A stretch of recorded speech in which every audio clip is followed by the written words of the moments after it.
اپنے ائمہ کی بددعا سے بچیں، اپنے ائمہ کی بددعا سے بچیں۔ ہر مسجد کا ایک اصول ہوتا ہے، ہر مسجد میں، کہ بے وجہ کے دو چار امام کے دشمن پیدا ہو جاتے ہیں۔ لینا ایک نہیں ہوتا، دینا ایک نہیں ہوتا، لیکن ان کی کہیں نہیں چلتی، صرف مسجد میں جا کے امام پہ چلتی ہے نا۔ اور امام، اگر ان کا امام کسی بھی قطبیت کی منزل پہ فائز ہو جائے، لیکن وہ لوگوں کی کھری کھوٹی سے بچ نہیں سکتا۔ وہ قطبیت کے منصب پہ بھی فائز ہو جائے، غوثیت پہ بھی فائز ہو جائے، لیکن وہ لوگوں کی کٹی جلی سے بچ نہیں سکتا۔ لوگ مسجد کے امام کو امام نہیں، بلکہ اکثریت میں دیکھا گیا ہے کہ کمیٹیاں مسجد کے امام کو اپنا غلام سمجھتی ہیں۔ کمیٹیاں مسجد کے امام کو امام نہیں بلکہ اپنا غلام سمجھتی ہیں۔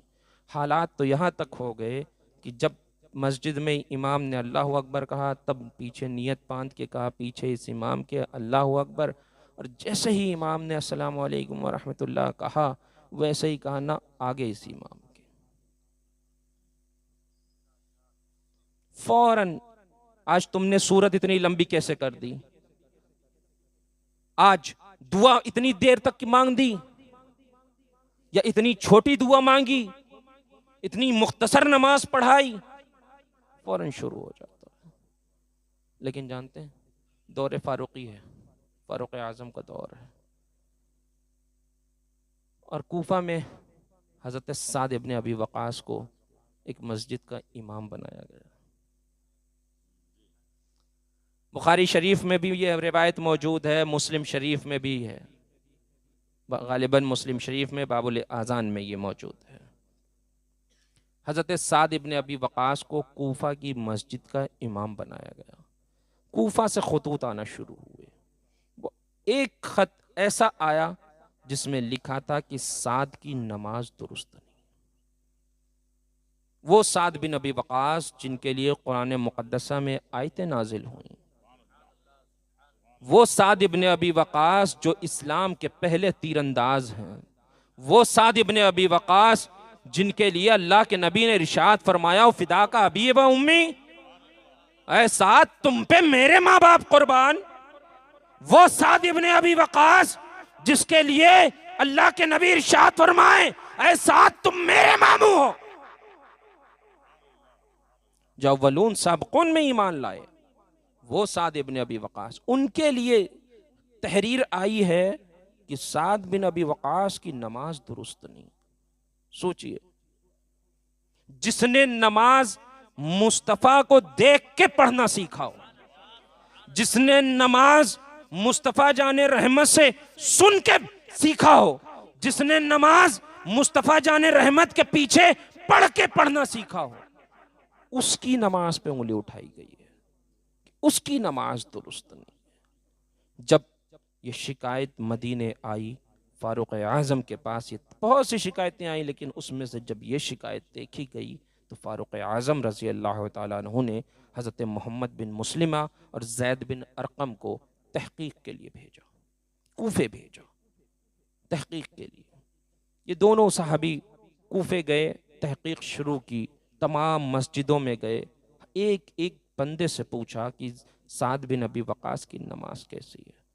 ہر آدمی سعد بن ابی وقاص کی تعریف کرتا ہوا نظر آ رہا، ہر آدمی سعد بن ابی وقاص کی تعریف کرتا ہوا نظر آ رہا۔ تمام کوفے کی تمام مسجدوں میں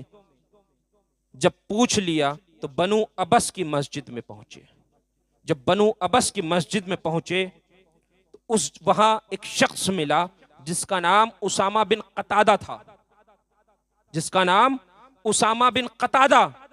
اسامہ بن قتادہ سے سعد بن ابی وقاص کے بارے میں پوچھا گیا تو اسامہ بن قتادہ نے کہا کہ سعد کی نماز درست نہیں ہے، سعد بن ابی وقاص کی نماز درست نہیں ہے، سعد بن ابی وقاص جہاد کا حکم نہیں دیتے، سعد بن ابی وقاص عدل و انصاف کی بات نہیں کرتے۔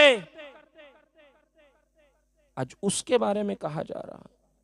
جو مصطفیٰ جان رحمت پر، اسلام پر آنے والے ہر تیر کو اپنے سینے پہ لیتا،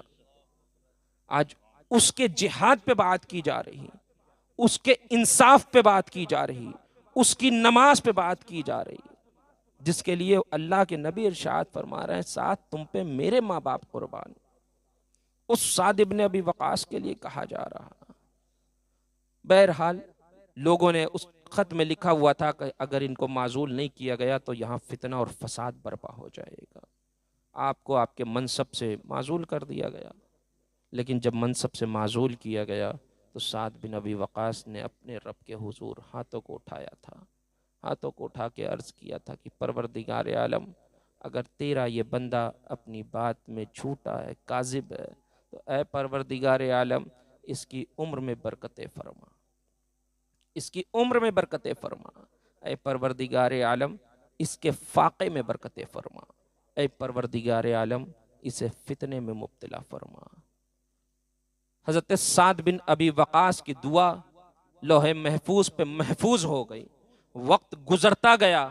سعد بن ابی وقاص کی دعا خدا کی بارگاہ میں محفوظ ہے۔ ایک ایسا وقت آیا کہ اسامہ بن قتادہ کو خدا تبارک و تعالیٰ نے اتنی طویل عمر عطا فرمائی، اتنی طویل عمر عطا فرمائی کہ اسامہ بن قتادہ کی بھویں اس کی آنکھوں پہ گری ہوئیں، جب اس کو دیکھنے کی حاجت ہوتی تو وہ آنکھوں سے بھووں کو ہاتھوں سے اٹھاتا، اس کے بعد دنیا کو دیکھ پاتا۔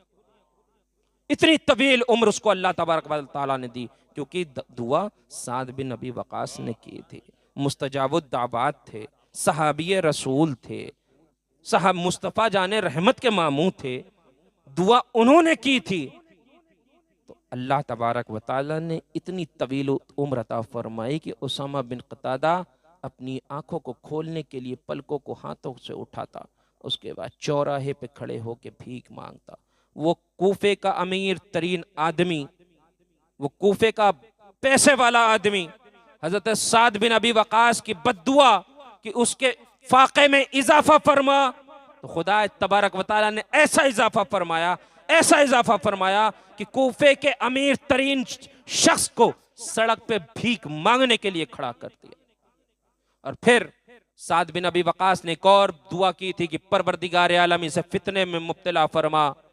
تو دنیا نے دیکھا کہ جب اسامہ بن قتادہ کے سامنے سے کوئی عورت گزرتی تو اسامہ بن قتادہ اس عورت کو چھیڑتا۔ جب لوگ کہتے کہ تجھے حیا نہیں آتی کہ عمر کے اس پڑاؤ میں تو عورت کو چھیڑتا ہے، تو اسامہ بن قتادہ کہتا میں کیا کروں، مجھے سعد بن ابی وقاص کی بد دعا لگ گئی، میں کیا کروں، مجھے سعد بن ابی وقاص کی بد دعا لگ گئی۔ تو آج کوئی صحابی رسول تو نہیں ہے لیکن نائب رسول ضرور ہے، صحابی رسول تو نہیں ہے ہمارے ائمہ لیکن نائب رسول تو ہیں، اور ضروری نہیں ہے کہ بد دعا زبان سے کی جائے، جو دل کی آہ ہوتی ہے عرش الہی سے ٹکرا جاتی، دل کی آہ عرش الہی سے ٹکراتی ہے۔ تو اپنے ائمہ کی بد دعاؤں سے بچیے، ضروری نہیں ہے کہ وہ آپ کے لیے ہاتھ اٹھا کر زبان سے بد دعا کریں، ان کے ساتھ ایسا معاملات مت کریے کہ ان کا دل ٹوٹے اور وہ عرش الہی سے اس سے آہ نکلے اور وہ آہ عرش الہی سے ٹکرا جائے، ہے نا؟ تو اپنے علماء، اپنے ائمہ کی عزت کیجئے، تعظیم کیجئے۔